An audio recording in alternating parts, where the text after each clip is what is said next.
The Seahawks disrespect from the national media continues this offseason. This time it's Sam Darnold receiving the disrespect.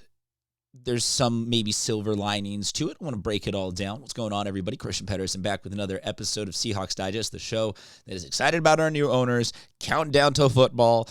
Bummed that we don't have anything more substantial to talk about, but gonna help break it all down for you today. We've got, like I said, Sam Darnold not making the top 10 for ESPN QB's list. And then ESPN throws out a little nugget of, oh, this is going to get okay. We still love him.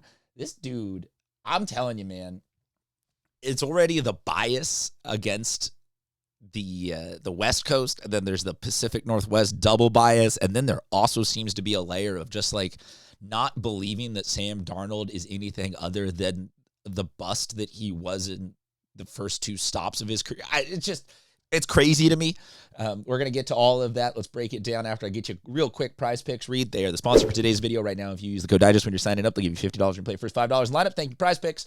Okay, so he's not in the top 10 of ESPN's quarterback list. In case any of you have had a long summer and not remembered exactly the numbers that he put up last year, yeah. 5th in yards, tied for 9th in touchdowns. What more does he need to do? Or are we thinking that was last year a fluke? I'm so confused. The quote that they get here from Mr. Fowler, if you will. 4 quarterbacks very close, voting for the 10th spot, so we took it to tiebreakers, input from several general managers and executives, with Caleb Williams winning out that final spot. So that's where Sam Darnold winds up on the honorable mention list.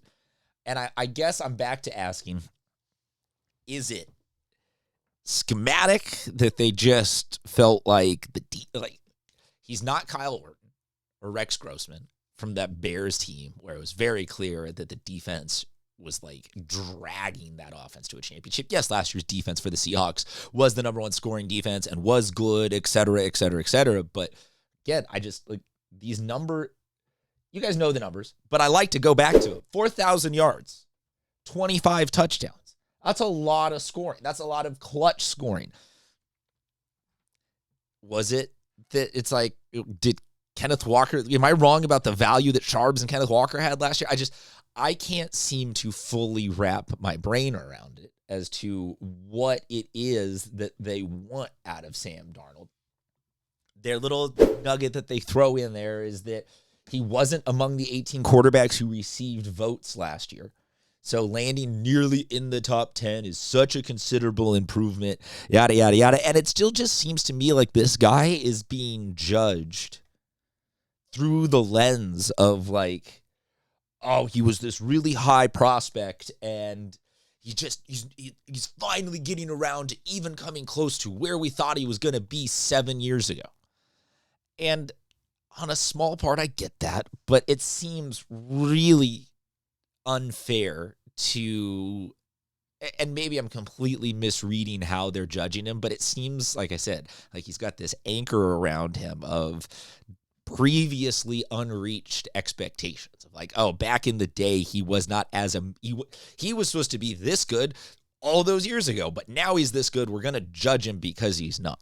And I think that for me, all of this lines up as super interesting to discuss, given that we are at like a crazy, like a perfect crossroads, but he's right at that kind of intersection of the window is open for the Seahawks. His contract is closing in on being done, and he himself is in a position where like he's gonna be 30 when this contract is up. So I would say he is still in a position to have several really good years, and then beyond that, a couple of more just good years. So it, to me, is really just like, it's this, what are we going to do with Darnold? Are any of you out there amongst the belief that like the ESPN is saying, it's like, oh, it's a great story. He's getting votes. He's on the outside looking in, but he's not a top 10 guy. Or is Sam Darnold the franchise quarterback for the next 5 years of a really elite Seahawks consistent, deep postseason run? I am much more on the second of those vibes, because going back to, and I know I keep hitting you with these numbers, but largely these numbers were achieved with a really, I want to say limited receiving core, because JSN is absolutely fantastic and Cooper Cupp did his job, and we added Sheed in the second half, but like he got a lot of this done without an insane amount of assets, and we won a Super Bowl. So I kind of think that he, number one, should get the votes necessary to be a top 10 quarterback, because to me, part of what we all judge football on, judge most of pro sports on, but especially football is a win first kind of mentality.